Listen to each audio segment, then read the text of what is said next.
Hey, everybody, look at that. We're back with Canadian Prime Minister Justin Trudeau. You're in town, as I said. For the UN General Assembly. What is Canada's role on the world stage, as you see it? We're a really connected country. We have people from every corner of the world, but we also engage actively in the world in a way that not everyone does. We're the only of the large industrialized nations to have a free trade deal with every other large industrialized nation in the G7. We do feel connected so that things that happen on the other sides of the ocean, we do feel a responsibility and a desire to help out. And when Canadians show up, people are usually sure we're not there to impose or conquer. We're really there to help. And that means that we have a role of bringing people together. Today, I was engaged in Haiti this morning. We're working hard on trying to work through that political crisis in a meeting that we'd gathered with a whole bunch of different leaders. And are your cats okay? Your cats and your dogs are fine? I'm going to move right past that one.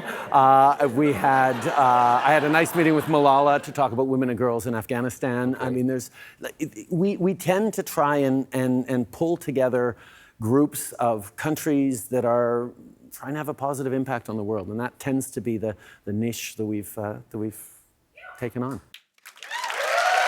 The UN comes together, every year as a reminder, as we look at all the issues that are brought to the UN General Assembly and the speeches of the different world leaders that go there. Does the UN General Assembly every year make you more or less hopeful? Like, are you reminded of the challenges or the possibilities more? Well, obviously both, but you have to be fundamentally hopeful in this job, and particularly in this time where the challenges are monumental. We don't have to list them.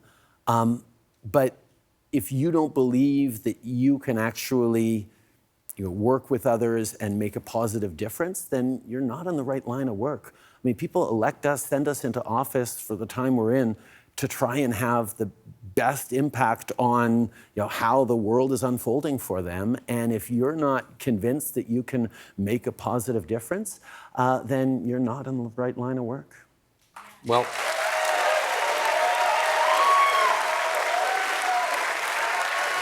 here's one thing, it's something that I'm sure that comes quite clearly when the UN General Assembly is that the far-right and flirtations with fascism, at the very least, is rising across the globe. Even in Canada, your Conservative Party leader, your opponent there, has been called Canada's Trump. And I'm sorry about that. But I'm curious why at least some form of nativism or far-right xenophobia might grow in a country even as polite as Canada. Why do you think this is getting a foothold even in your country? But, see, that phrase, even in Canada, I mean, we're not some magical place of unicorns and rainbows all the time. We got more than our fair share. But like the things that we've managed to do, we've had to work really, really hard at. I mean, universal health care was decades of trying to bring people together and make it happen. We've moved forward on world-leading fight against climate change with a price on pollution. We're moving forward with dental care for low-income Canadians. We're moving forward with $10 a day childcare. These are things that we have to fight for and that are really hard to do, but you can bring people together around thoughtful ideas, and you can also lose those things too. I mean, there's a big argument right now about whether dental care even exists. We've delivered it to 700,000 people across the country, and my opponent is gaslighting us and saying, oh, dental care doesn't even exist yet. How many times have you been elected as Prime Minister? 3 times in a row. 3 times in a row, okay. And that's the record, right? There's one other person who's done. Has anyone been 4?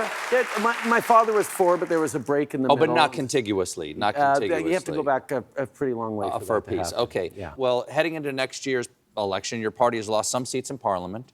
Your party is 17 points behind in the polls. And this week, your rivals are calling a vote to possibly force you out of office. Mm-hmm. Give the devil... Force an election. Force an election, okay. Yeah. So force an election. snap election, I believe it's called. Is that true? I love that. Yeah. Give the devil his due. What's their rationale? What would you imagine a reasonable argument for their complaints is? Well, that it's a really tough time in Canada right now. People are hurting. People are having trouble paying for groceries, paying for rent, filling up the tank.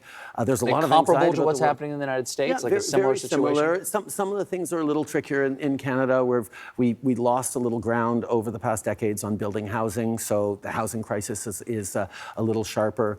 Our economic outlook is slightly more positive than the United States right now on a macro level, but people don't feel it when they're buying for groceries. So there's a lot of frustration, and that's one of the reasons why, even though our economy is by sort of macro metrics doing very well, we're saying, okay, even if it's doing well macro, let's invest more in people. Let's move forward on $10 a day childcare right across the country. Let's move forward on dental care. Let's move forward on pharma care. So diabetes medication and prescription contraceptives will be free. These are the kinds of things that we're investing in so people can actually get a relief and have more money to pay for groceries or what have you.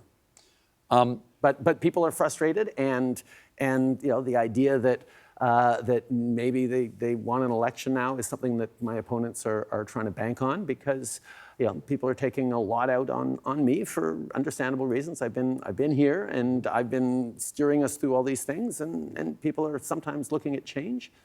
But the reality is, I deeply believe in continuing to fight climate change and continuing to invest in people, and continuing to be there to support people, and I'm going to keep fighting on it. We have to take another break. We'll be right back with more Justin Trudeau, everybody, the Prime Minister of Canada.